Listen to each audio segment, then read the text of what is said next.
The information shared on Light Body Radio is for educational and informational purposes only. The content of this podcast is not intended to be a substitute for professional medical advice, diagnosis, or treatment. Always seek the advice of your physician, licensed healthcare provider, or qualified wellness practitioner with any questions you may have regarding a medical condition or health goal. Dr. Lara May, her guests, and affiliates do not claim to cure, prevent, or treat any condition and are not responsible for any actions taken based on the information shared in this podcast. By listening to this podcast, you acknowledge that you are responsible for your own health decisions and that any actions you take based on the content are at your own discretion and risk. Thank you for tuning in to Light Body Radio.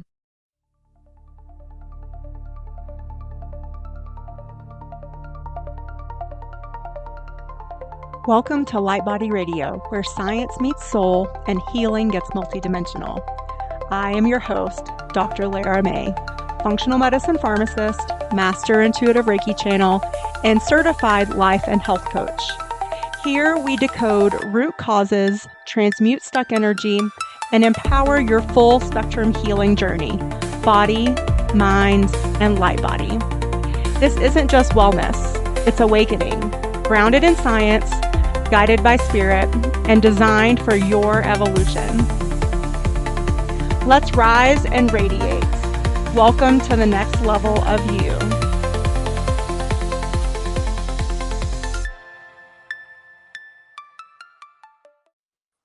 Hello and welcome to Light Body Radio. I'm your host, Dr. Lara May, and today we have with us Scarlett Seebach. She is a Reiki master, crystal healing specialist, human design reader, and the creator of Astral Reiki, a non-touch, precision-based energy modality performed from the astral body. It is designed to clear interference, retune your energy field, and replenish light. Welcome. Thank you so much for having me. It's great to be here. So let's start with, I want to talk a little bit about all those things, but let's start with discerning the difference between Astral Reiki and then maybe what clients or listeners are most familiar with, which is probably traditional Usui. I know myself, I practice angelic and Kundalini and crystal Reiki. So I'm curious about the astral piece. Sure. So as you're very well aware, then I'm sure the way traditional Reiki works is we're conducting energy, life force energy. It goes from the top of the head down to the tips of your toes and then back up through the heart chakra and out the hands, right? Mm-hmm. So it's going through your entire physical body before it comes out to meet the client. So that energy is not, depending on the practitioner, it may or may not be the cleanest energy the client's ever received. Oh, interesting. That's it. Yeah. I mean, I guess that's true. Yeah. I like to think that I think especially with my angelic training and practices that for that ultimately it cleans your energy, mm-hmm. for you. And then I also would like to think about myself, no ego in here, but that I have a really good ability to be more of the detached observer and mm-hmm. Which I think any good practitioner can remove their ego and their judgment and just be, but that takes practice. So mm-hmm.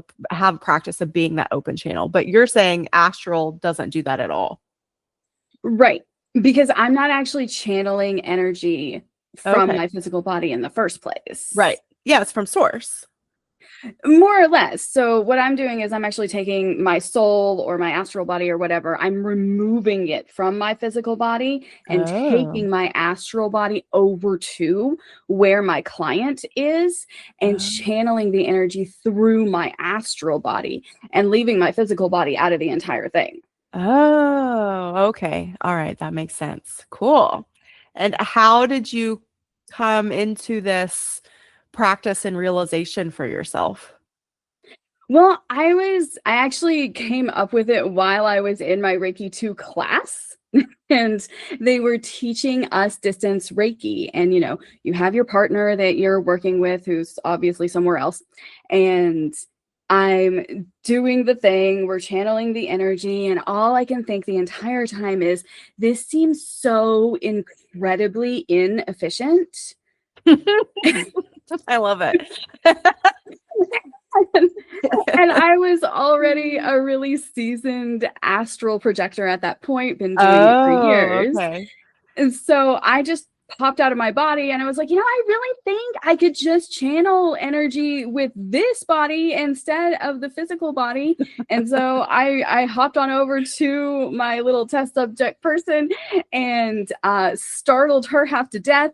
And and took a minute to figure out how to do it because it's a whole different thing, but then started channeling the energy through my astral body, and it was just so much cleaner. It was so much more intense, she said, and I've had many clients say at this point, and it's just, you get to do a lot of really precision work when you do it that way because it's so much easier to see. Yeah, I think too, I love this. This is so fascinating. I love that you're like, well, this just makes more sense. Duh.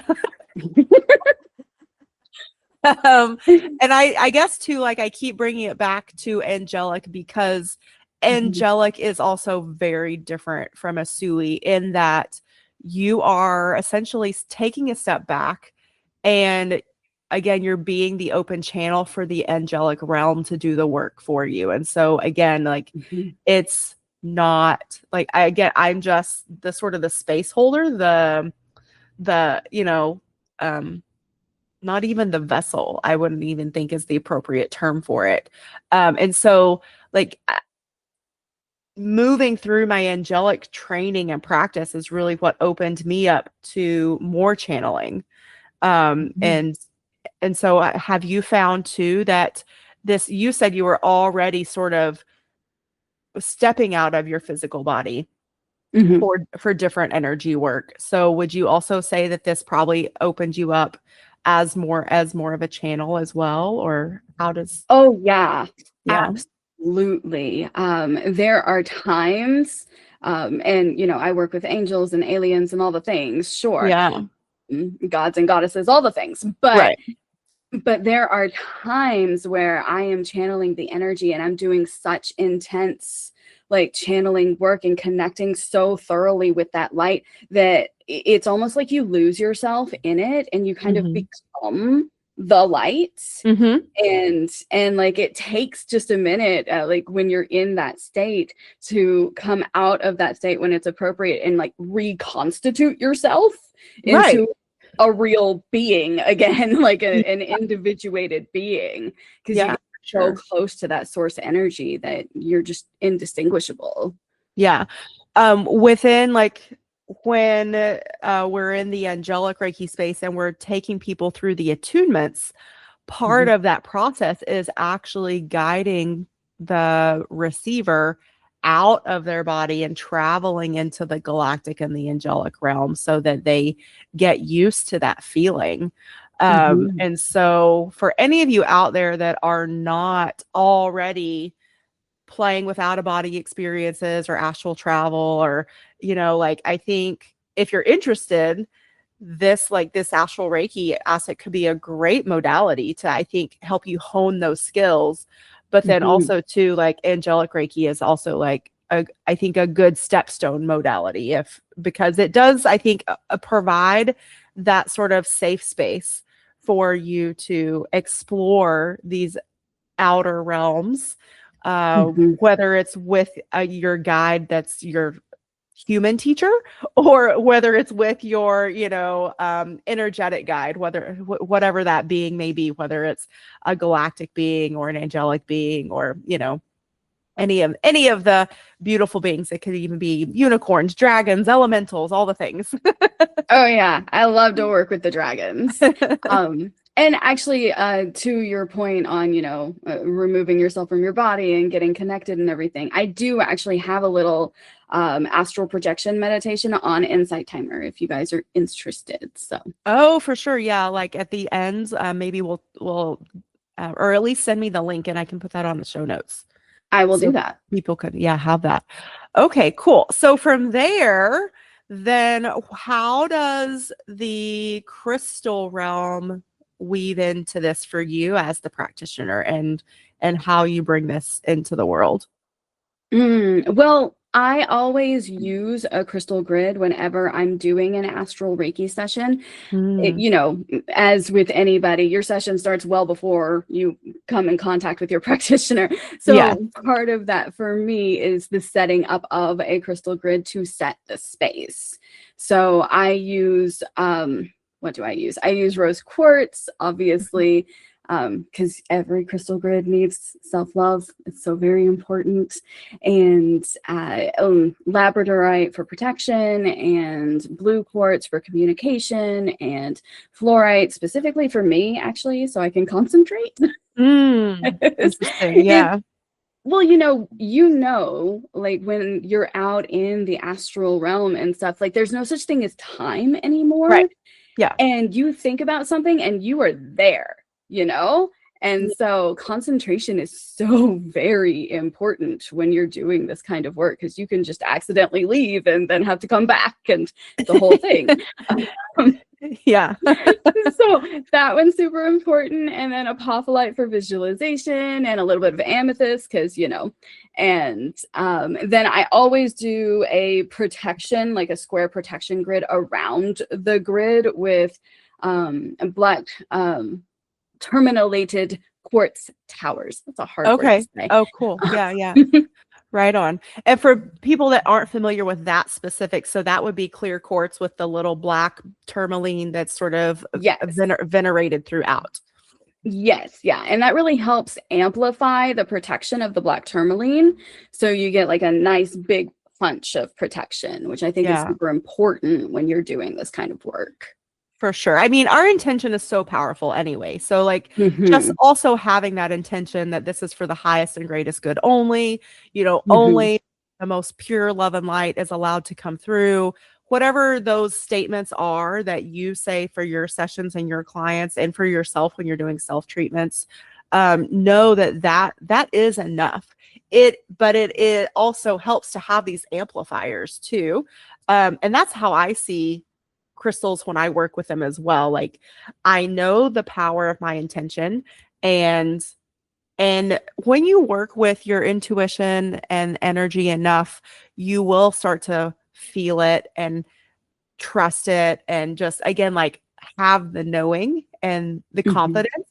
But there is something to be said. I'm a huge rock hound myself, and I love all rocks. which if me my too, husband will laugh and roll his eyes.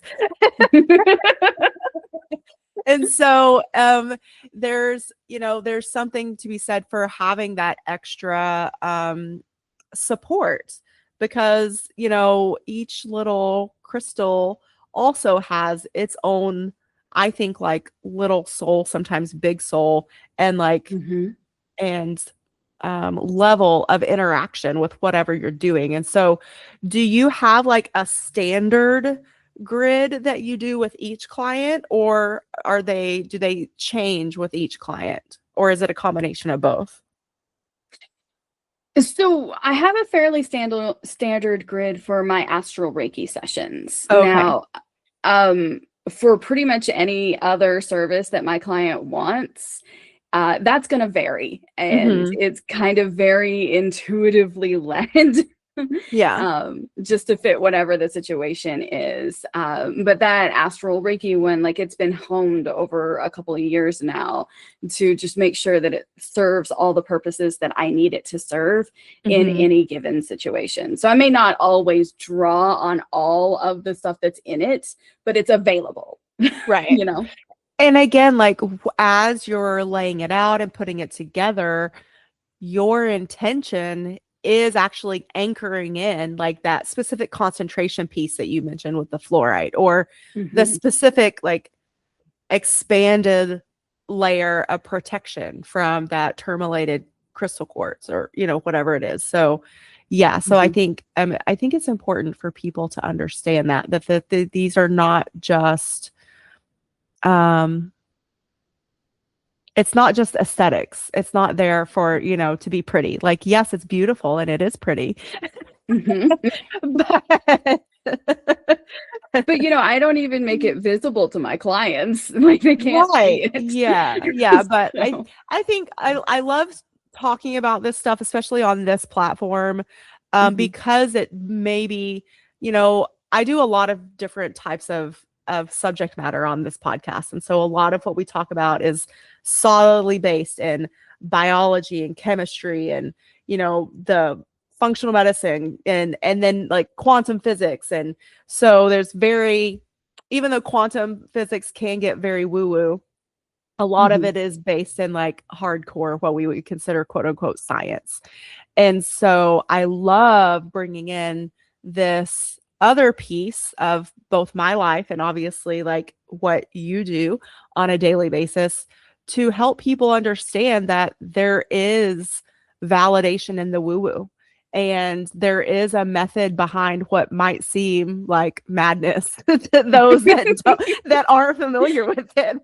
Yeah. But then also to help reinforce that concept of the simplicity, like the beauty and the complexity, but also the simplicity of our intention is so powerful. And just by literally calling in and our guides, our angels, and asking for help, that in itself can be so powerful. So take us through a little bit of how you do that, who you work with, like what does that look like for you in your practice? Now that is actually significantly more intuitive and dependent on the client that I'm working with. Sure. So I do not work with the same people every time. But as some examples, one of my favorite things that I get to do sometimes, I have this one client who has chakras that look like galaxies. They're very, very cool. How cool. It's amazing. And the first time I saw her, I could not wait to tell her about it. It's just one of the coolest things I've ever seen. And she's very connected in with galactic energy, so it's not super surprising that that's what's going on. And I had another client where I actually got the opportunity to see the scaffolding that kind of goes in place to make a chakra look like that. And it turns out that actually comes from Archangel Metatron. And it was one of the most interesting sessions that I've ever done in my entire life. And he just popped in for a total of 10 seconds. And I was feeding this person energy, and he had this canister thing that he just kind of shoved into her heart chakra and like twisted and then pulled off the lid, and he like peaced out. And that was very, very interesting. And then the next time that I saw him, I was working with a different client, and he came in. I say he, but like he's not really a he, he's more of a they. But yeah, I think most people do refer to Metatron as a he, though. Fair enough. Our human brains like want to assign that gender to that being. Big. Oh, he's huge. Yeah. Giant of an angel. But in any case, he brought me all 9 canisters, and he's like, okay, you've seen me do this, you just go ahead and pop these in, and then peace out again. Okay, I guess this is now my responsibility. And I did. Luckily for me, they were color coded. Right. So that was really helpful. Yeah. I'm sure your intuition would have guided you appropriately, and even if they weren't color coded, but I'm sure it would have. I like to believe that it would have. Maybe it was my intuition that put the colors on the canisters in the first place. Who knows? Maybe, yeah. But But that's one of the more fun and interesting experiences that I've gotten to have with an angelic being. And, obviously I work with Archangel Michael for protection every time. Mm-hmm. I work with several other angels, just depending on the circumstances. I tend to work a lot with the Arcturians because they have this awesome blue light that they give you access to that like really soothes inflammation and soothes the nervous system. To say, apparently. And so I always use that whenever, I need to calm a client down for any reason, or if they've got inflammation in any of their tissue. Like I tend to see a lot of inflammation in the liver and the gallbladder. So you can use that blue light for that kind of thing. And recently, I've been working a little bit more with that pink light of unconditional love and compassion that, near as I can tell, comes from Isis and Hathor and Mary Magdalene and that kind of energy. Exactly. Yes. Yeah. So that's been really cool to kind of get to connect in with these old goddesses to really bring in that energy for some people. And it seems very divine feminine, and I'm very much enjoying that when I work with it. So, well, and I think too, just with the nature of our universe right now, going through the awakening that it's going through and the upheaval, it doesn't surprise me that those types of energies are coming through again to soften, to rebalance, to sort of like help cool and calm things down. Yes, fully agree. Yeah. So cool. Yeah, I love it. And I just also love the variety, like, because I'm sure you can agree too that you never really know quite what's going to come through for a client session. And I love that. I mean, like, and again, too, like just talking about like practitioner integrity, like we should never go in with an agenda. Like we can talk to our client and talk about like maybe some of the issues or their goals, but as the practitioner to, I think, like come to some discerning guidance. I think it's really important for us to go in like open and as objective as possible. And so with that intention from our perspective, it's amazing to me all the different things that will and can come through. And you can just be continuously delighted and surprised and, all the different fun things. Yes, absolutely. Do you have any like fun little stories of like different things that have come through that have surprised you? I love the Metatron story too, by the way. That is perhaps the most dramatic thing that has come through that is like very surprising, but also very positive. That was a really fun experience for me overall. I've really enjoyed working with this one client who she had a problem with her knee of all things. And she's a doctor actually, or no, not a doctor. Sorry. A physician's assistant. So she knows a lot of doctors, but it isn't one herself. Sure. And so, but I was also familiar with the human anatomy very intimately. Yes. And right. And so and she had her knee checked out multiple times, trying to figure out what was going on with it, but there was nothing that was really coming through as something that was actually wrong. So she came to me, and we actually ended up going to her past life in Lemuria. And that was a really interesting experience because, when you think of Lemuria, you usually think like mermaids and beaches and swimming, and everybody's in, I don't know, grass skirts and they're dancing and like very happy times, right? This woman was a scientist in Lemuria, which is just weird. but apparently they had those. Yeah, I mean, I would say probably that makes sense to me. Yeah. I think again because of their connection with the crystals and the crystalline caves and how they used crystals for resonance and sound and all that stuff too, right?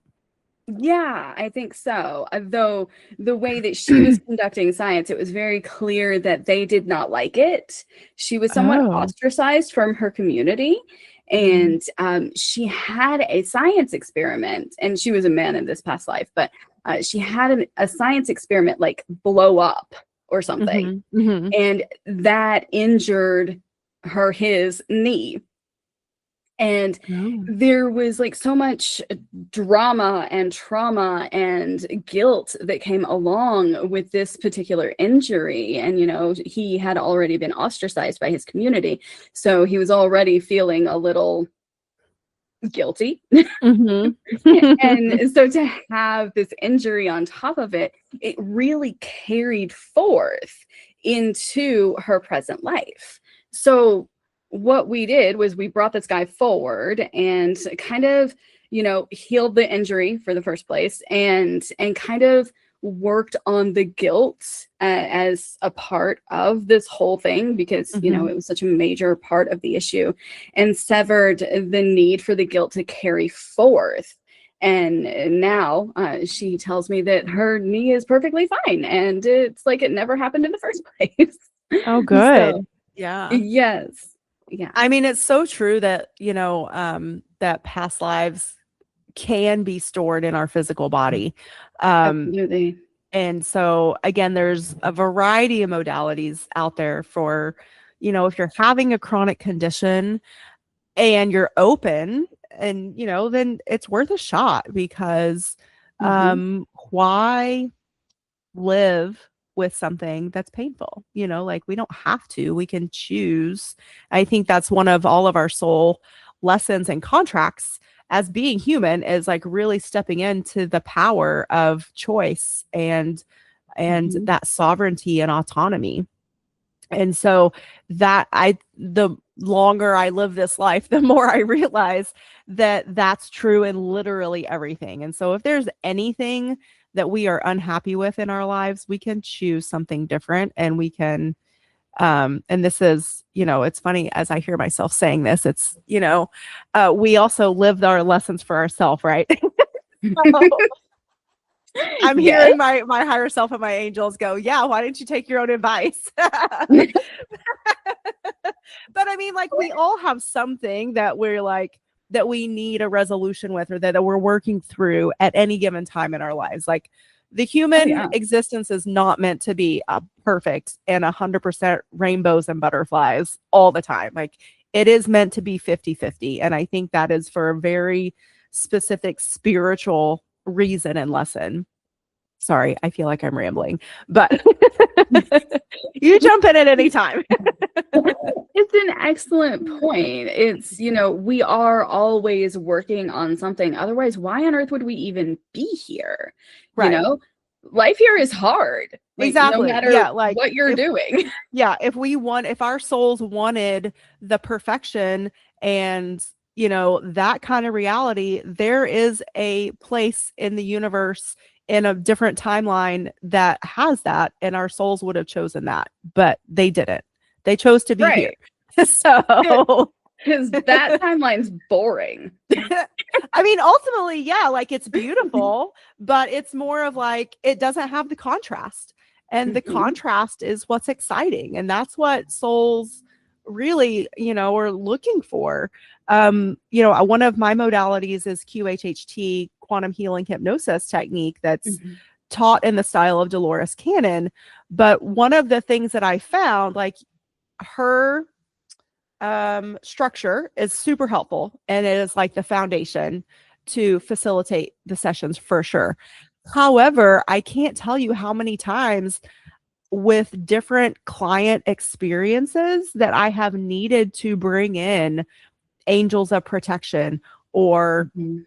different energies of transmutation, to help clients not only like guide them through the past life, but then Mhm. use that energy to help transmute what is being held in their physical body in some way, shape, or form, whether Mhm. that's the repetition of certain patterns, or maybe like you said, it's the knee problem or the heart problem, like, like whatever physical manifestation. So how have you seen that come up through? I'm sure you see that a lot too, like with people like having these physical manifestations or like repetitive relationship patterns that are linked to something that's not of this world necessarily. Absolutely. There's a way that I see it that I just call them parasites. Okay. Like little, like hangers on. Yeah, and I kind of categorize them in a few different versions of parasites, and there's the little leeches that kind of live up here in your mind, and there's also an octopus that tends to hang out on the back of the head, right around the ascension chakra. That's like it varies in size. And there's a few others that we don't need to go into, but Sure. I have like a fairly specific removal strategy for them, and I use the violet flame to transmute them to send them into the light. I always use the violet flame for it because I have found that especially some of the more powerful ones, they're actually capable of like creating illusions to make you think that you got rid of them. And then you didn't actually get rid of them. They're actually still hanging out in your client's field. And I have seen that sometimes with some other practitioners who think they got rid of a thing and they didn't get rid of a thing. Yeah. I love that. That's really interesting. How much have you noticed, like, coming back to this theme of autonomy and free will, how much have you seen the client's own engagement play into how maybe I don't know if permanent is the right word, but how maybe that is the word, like how permanent like some of these clearings can be for them? Oh, it has a big impact. Yeah, that's what I would like think big too. giant impact. Yeah. Because I have one client who is really prone to the leech thingies in her mind. And every time I see her, I have to clear them out again because it has such a rumination pattern that is so linked into the frequency of these little leech thingies that just love to feed off of that and then exacerbate that situation, which is the whole thing. It's like these parasites, they're attracted to a frequency and then they latch on to the person who has like that frequency match, and they exacerbate the problem. Yeah. The whole point of them, and then they feed off of the energy of that exacerbation. So, yeah, it absolutely makes an impact. Like I can remove the parasite. That's totally fine. I'll do it all day long. But the fact is that if the client doesn't fix the underlying issue that created the frequency match in the first place that attracted that parasite, you're just going to have to do it again. Yeah. Yeah. I found that too. And I find that this is also sort of part of this. Again, it's that making decisions for ourselves versus giving our power away. Like I love helping people and I love practicing these modalities, but there is an element, like unless the client is ready and willing to step in and start making different choices for themselves, they're going to essentially be a revolving door for me to come in and clear the energy out. But then I know essentially like they're just going to let the energy back in again. And then we're going to like do it again. Yeah. So I think it's not that, it's not that I don't want to keep seeing the client, but I want so much for people to have that lasting healing experience and that evolution. And so are there practices that you pass on to your clients to help encourage them to start taking their own sort of like energetic responsibility for these things? Yes. It depends on the client, what for sure, I like tend to where they're recommend. ready, where their readiness is. And like I'm actually super proud of my client with the leech problem. I did a session on her just a couple of weeks ago and nothing. And it was the first time I hadn't seen a single one. And we've been working for a really long time on mindfulness and meditation. And forgiving yourself for your thoughts. Ooh, yes. And like that was the thing for her. It wasn't necessarily that she was having positive and negative thoughts. It was whenever she had a negative thought, she would not forgive herself for having the negative thought. She would spiral about the negative thought. Yeah. And so and I think so many people do that. Yeah. And so really working on self-forgiveness, it's like, oh, well, that wasn't very nice, but that's okay. I forgive myself for not being kind to myself. And I'm going to move forward and do better in the next moment. Yeah. Like, because now I have the awareness. And so the next time it comes up, I can hopefully, like self-arrest, make it stop. Or at least be like, okay, I see you. And it's like one of the things I was taught in my life coaching certification many years ago was that our minds with the thoughts is like an uncontrolled 2-year-old running around, wreaking havoc, being crazy, but not doing it out of malice. Just that is the nature of that, like a hyper chaotic 2-year-old. And that is the nature of our monkey minds. And it just is what it is. And so I think also too, when we can see it like that, then we're also more able to bestow upon ourselves that self-compassion, that self-forgiveness, that again, that more of objective detachment instead of the self-judgment and like the beating up on ourselves and that cycle that we get into, which I think is also conditioned. I think we're taught that. Not only, through childhood, but through a variety of societal and religious mechanisms. But so it does take some unlearning, and it takes an intention and awareness to do and start and maintain that practice. So yeah, for sure, kudos to that client and to you for help holding space and being patient and again having that unconditional love to provide that safe space for them to evolve through that as well. That's, I think, so powerful. Oh, thank you. I'm very proud of her. Like she's having one breakthrough after another right now, and it's so cool to actually see it all kind of culminate. It's awesome. I'm really proud. Well, I want to go back to another thing you said is like what allows or opens the door for those little leeches or parasites, as you call them, to come in and to like reestablish themselves. What I've seen is the pattern or the feeling of the fear. I think that's like probably the baseline emotion. I mean, you can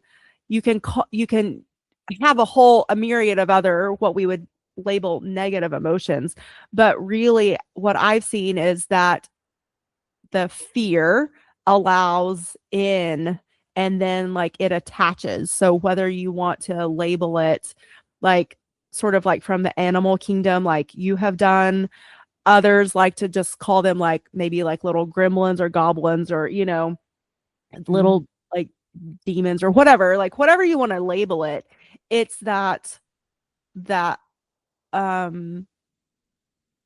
opening. I think that's that we go back to. That's that fear cycle that we kind of can keep ourselves in versus getting out of that. And again, being able to release that and or not attach ourselves to it.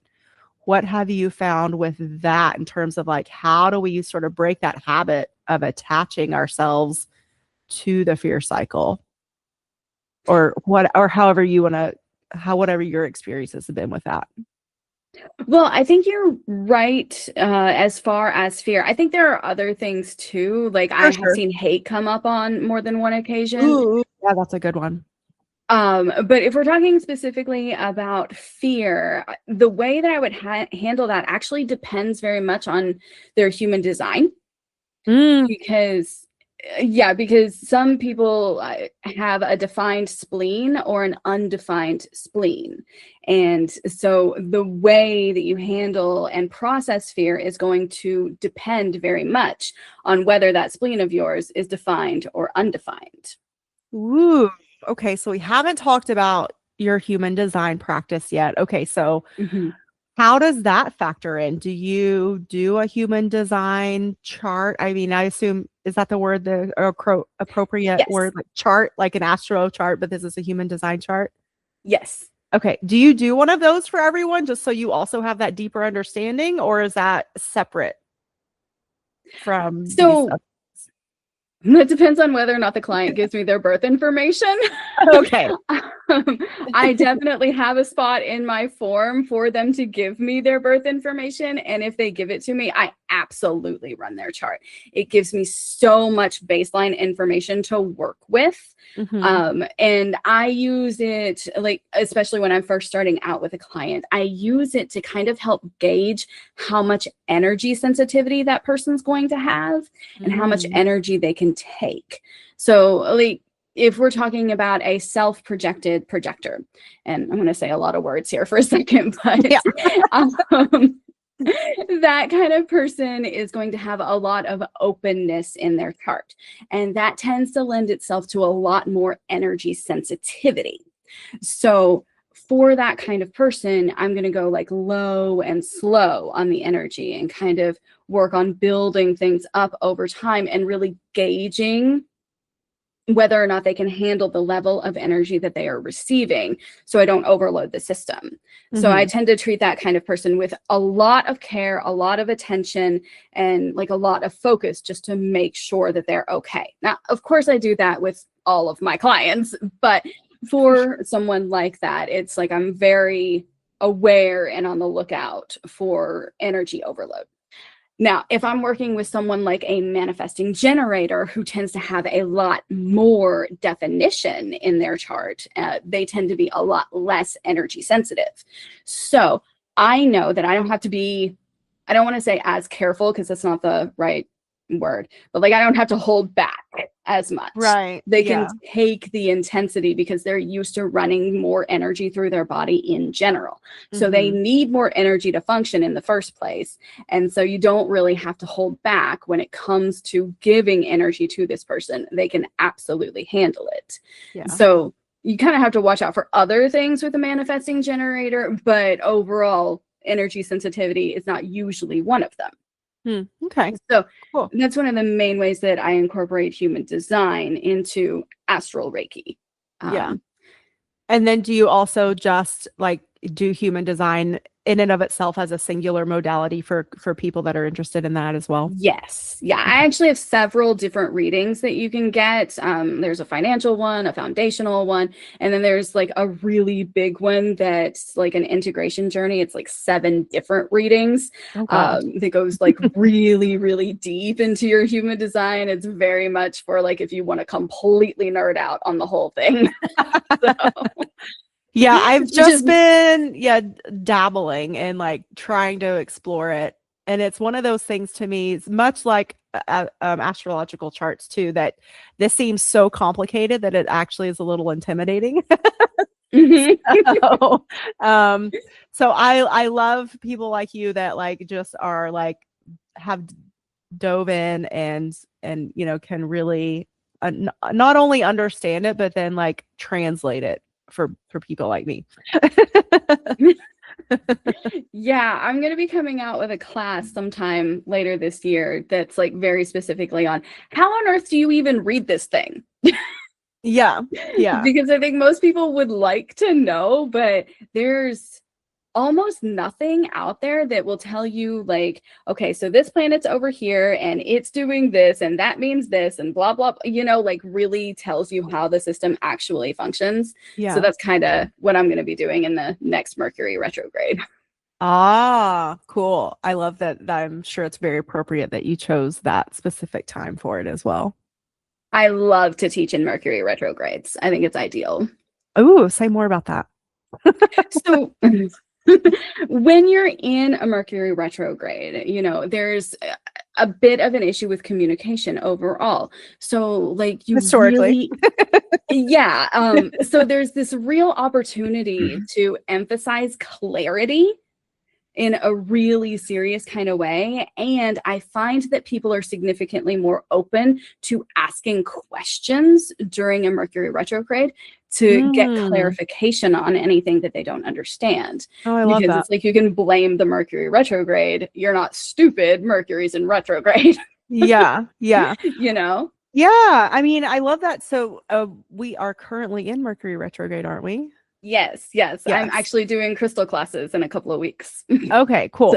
And like so many people, again, I feel like, I mean, there's a lot that don't now anymore, but we still like have this whole thing of like, ooh, Mercury retrograde's coming. Like these are all the list of things that you shouldn't do or don't, don't start or, like, so I feel like it's still all sort of like kind of fear-based, which is part of like the old 3D world. I think that's part of like Piscean era stuff versus instead of like the way you're approaching it, which is like, this is energy that we can and should work with.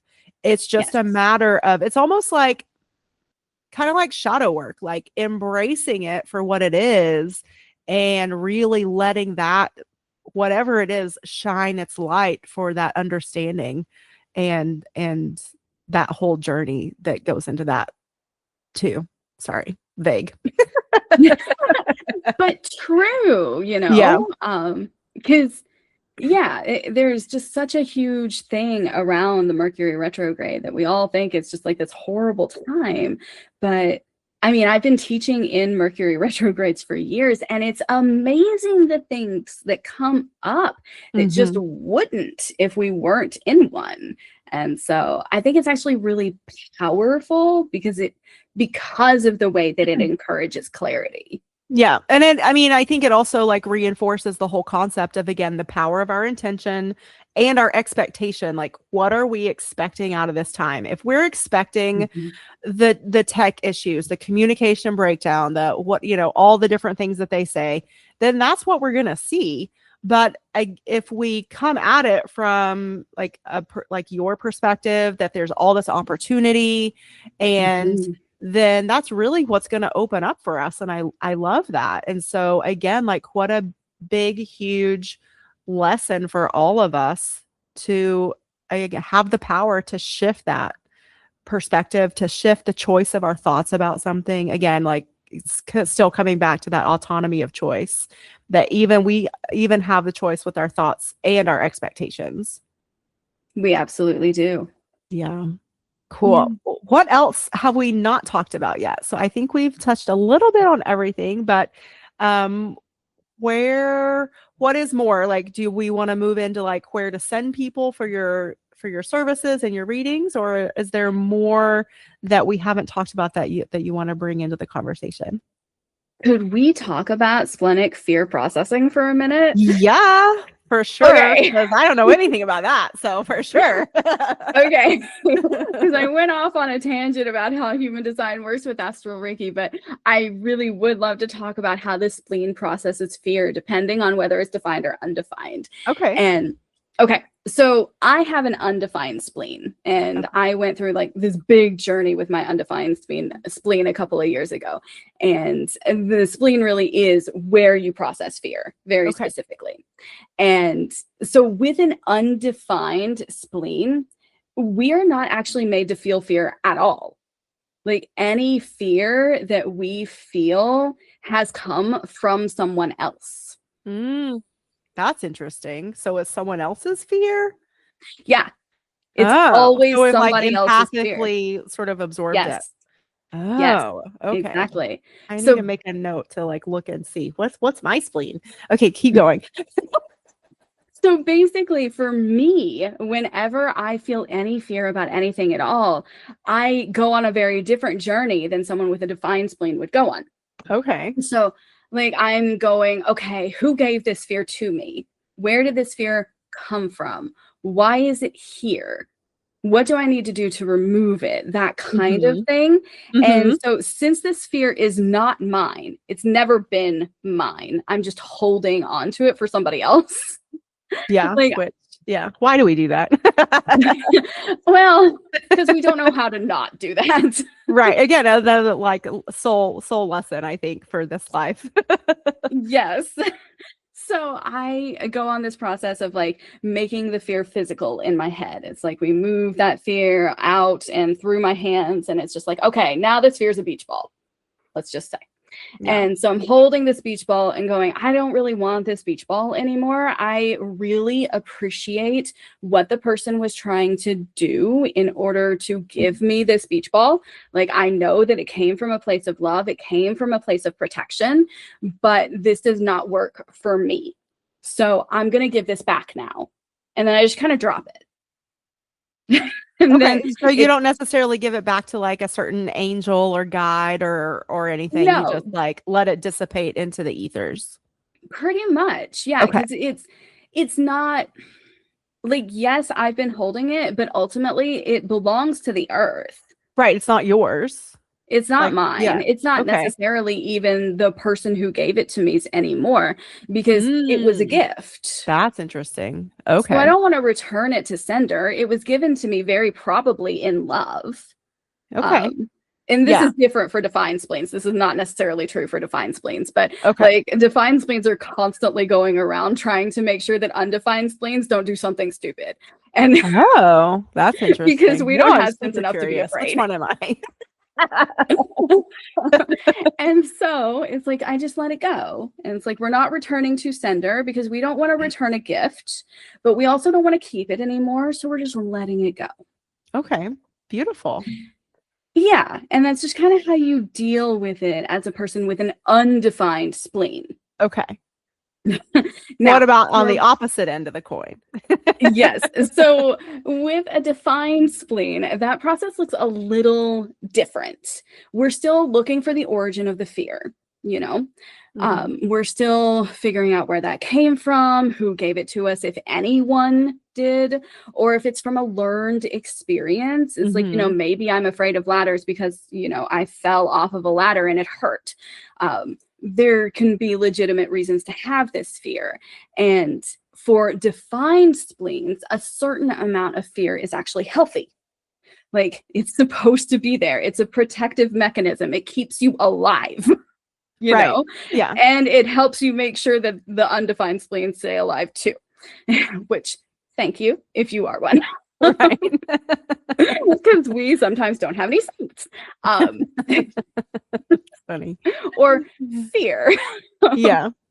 So you kind of have to interrogate whether or not this fear is valid. It's like, you know, do I fear falling off of a cliff for a good reason? Like, is that going to kill me? Is that fear warranted? If it is, then we may want to ease it a little bit. Like, you know, are we staying 50 feet away from the cliff, or is it only like 5 feet away from the cliff? You know, and it's like, figure out what is within reason. Right. And if you find that the fear is not reasonable, that's when you do, quite frankly, the inner work that everybody's already taught you how to do, because defined spleens kind of wrote that. That's funny. I love how all of this stuff is so archetypal as well, and you can see it both within yourself, but then also like as, you know, society as a whole, or like groups of people as a whole, and see those patterns. That is one of the things I do find really fascinating about it, and because I think there are so many lessons for us to learn, not only about ourselves but others, and then that helps us hopefully move forward with more compassion and love and forgiveness and non-judgment. Yes, hopefully. 100%. Fingers crossed. That's the goal, at least. Yeah. Awesome. Results Well, may okay. vary, but Yeah, no, I love that. Because again, like, it's the number one, the awareness, always first step to any change. And then number two, like, what's that process that you're going to take yourself through to, you know, to figure out, okay, is this, again, something I'm going to continue, something I'm going to stop, something I'm going to hold on to, something I'm going to let go of, all the things. Yeah. Beautiful. Well, cool. That was so helpful. I love it. Tell everyone where they can find you. Sure. So the best place to find me is on my website, and that is yourabundantdesign.com. And if y'all like, I actually have a little free crystal booklet that I just finished like a couple of weeks ago. Very, very proud of it. It only costs your email address. It sends you through cleansing, charging, connecting with, and activating your crystals. It even gives you like a little fairly tangible exercise on how to actually connect with your crystals and understand them. So super excited about that. Yeah, beautiful. Yes, we'll include all those links on the website. And then you also mentioned earlier that little meditation. Will you send me that link too, so we can include I that will in the show notes? absolutely do that. Yeah. Okay. It's an astral projection meditation on Insight Timer. Okay. There's not a lot of astral projection meditations, but I like that one because it actually gives you a protection mechanism before you astral project. So you astral project in a very safe and protected way. Make sure to put that seatbelt on. Yeah, exactly.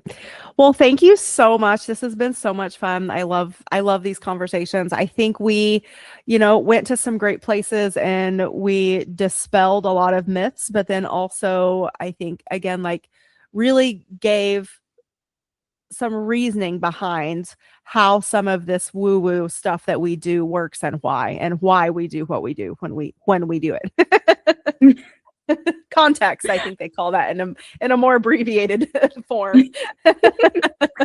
I think so too. I strive to understand why I'm doing what I'm doing. Right. Like there's some of us are just more curious by nature. And so I myself am one of those people. I like to know how even the woo-woo works and understand it. And so I hope that whoever finds this episode, that this has helped them understand it a little bit better. So thank you so much. I really appreciate your time, all the work that you're doing in the world. And everybody, make sure you go on out to yourabundantdesign.com. These links will live in the show notes page, which is drlaramay.com/podcasts. So if you're driving or walking, know that we got you. We have them written down for you. All you need to do is pop on over there and click on the appropriate links. So thank you so much, Scarlett. It was so nice to have you. Thank you so much for having me. It's been amazing. Yeah. All right, everybody. We will catch you in the next episode. Thank you for joining me on Light Body Radio, where functional medicine meets intuitive healing and transformation happens on every level. If this episode resonated with you, please like, share, and if you're ready to go deeper, visit drlaramay.com to book a functional medicine consultation or an intuitive healing session. Whether you need to rebalance your body, clear your energetic blocks, or reconnect with your soul's purpose, I've got you. You can also follow me on Instagram or TikTok at Dr. Lara May for daily inspiration, energy updates, and healing tools. Remember, your healing is multidimensional, and so are you. Until next time, honor your body, trust your intuition, and activate your light.